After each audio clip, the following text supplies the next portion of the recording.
To unzip a file, you're going to first start out by downloading that zipped file onto your computer.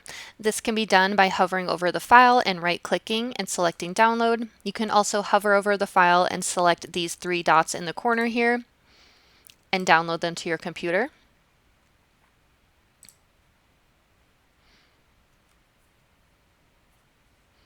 You're going to go ahead and select wherever you would like to have them saved onto your computer, save here. This is going to start the download process.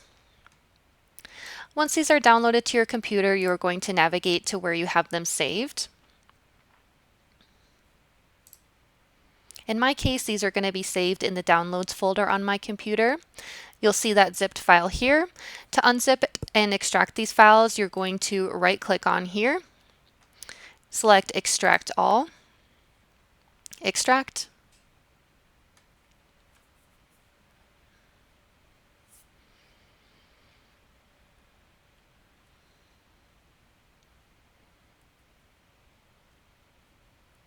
You can now see here all of these lessons are able to be opened onto your computer and they are fully extracted.